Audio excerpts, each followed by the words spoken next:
Assalamualaikum warahmatullahi wabarakatuh. Apa kabar anak Miss yang ganteng-ganteng, yang cantik-cantik? Mudah-mudahan kita masih diberi kesehatan sehingga kita dapat bertemu dalam pembelajaran PAI hari ini. Apa itu pembelajaran PAI? Yaitu pendidikan agama Islam.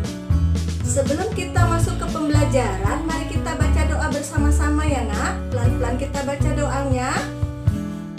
A'udzubillahi minasyaitonirrajim.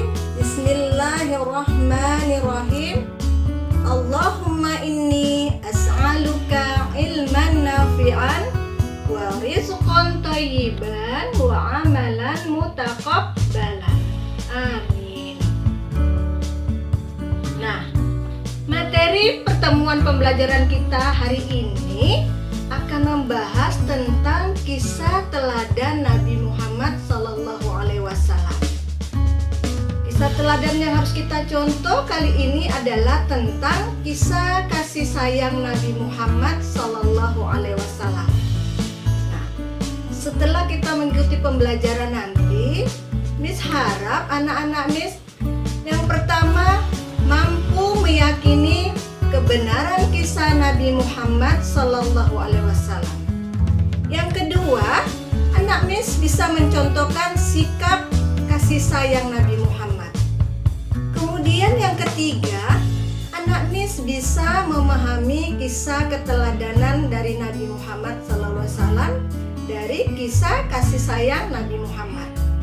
Yang keempat, anak Miss bisa menceritakan kembali sikap kasih sayang dari keteladanan Nabi Muhammad SAW. Baik anak-anak Miss semuanya, kalian pasti sudah sering mendengar Nabi Muhammad SAW. Siapa Muhammad itu? Muhammad adalah seorang laki-laki yang diutus oleh Allah untuk menyampaikan ajaran agama Islam. Nah, anak-anak Miss semua, kali ini Miss Elmi akan menceritakan tentang kisah kelahiran Nabi Muhammad SAW.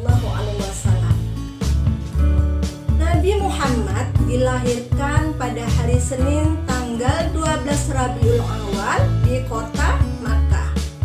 Nah, pada saat itu bertepatan pada tahun gajah. Kenapa disebut dengan tahun gajah? Karena bertepatan pada saat itu Raja Abraha ingin menghancurkan Ka'bah membawa pasukan bergajah. Ayah Nabi Muhammad itu bernama Abdullah dan ibunya bernama Aminah. Sejak masih dalam kandungan, dia meninggal dunia,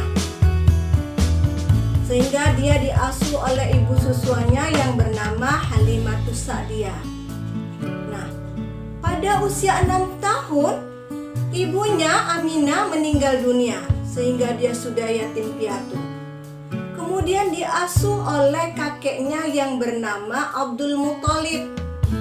Nah, pada usia 8 tahun, kakeknya meninggal dunia, kemudian Muhammad diasuh oleh pamannya bernama Abu Thalib. Anak-anak sekalian, salah satu sikap yang dapat kita teladani dari sikap kasih sayang Muhammad adalah bahwa Nabi Muhammad itu sangat menyayangi keluarganya, saudaranya, tetangganya, dan anak-anak yatim piatu. Bahkan kepada orang yang berbuat jahat kepada dia, Nabi Muhammad juga memiliki rasa kasih dan sayang. Saya mau cerita tentang Nabi Muhammad ketika berdakwah di kota Makkah. Karena pada saat Nabi Muhammad berdakwah di kota Mekah, banyak sekali yang ingin menentang ajaran Nabi dan tidak mau mengakui bahwa Nabi Muhammad itu adalah seorang Nabi. Suatu saat, ketika Nabi pergi sholat, orang-orang Quraisy itu melempari Nabi dengan kotoran hewan. Tapi Nabi Muhammad tidak pernah membalas dengan dengan kebencian, bahkan dibalas dengan kasih sayang. Pada suatu hari, orang yang berbuat jahat kepada kepada Nabi itu sakit. Sehingga Nabi Muhammad menanyai, kenapa kok tidak pernah mengganggu Nabi Muhammad ketika Nabi Muhammad ingin pergi sholat? Rupanya mendapat kabar bahwa orang yang sering mengganggu Nabi itu dalam keadaan sakit. Nah, apa sikap Nabi Muhammad? Nabi Muhammad malah membawa sebuah buah anggur dan kurma datang melihat orang yang berbuat jahat kepada Nabi. Masya Allah ya nak, begitu mulia hati Nabi. Kenapa? Kepada orang yang berbuat jahat kepada dia, tapi dibalas dengan kebaikan. Itu tandanya Nabi Muhammad memiliki rasa kasih dan sayang. Nah, baik anak-anak sekalian, mungkin materi tadi adalah materi kisah hari ini tentang pembelajaran PAI kita. Baik anak-anak, mungkin materi PAI kita hari ini sampai di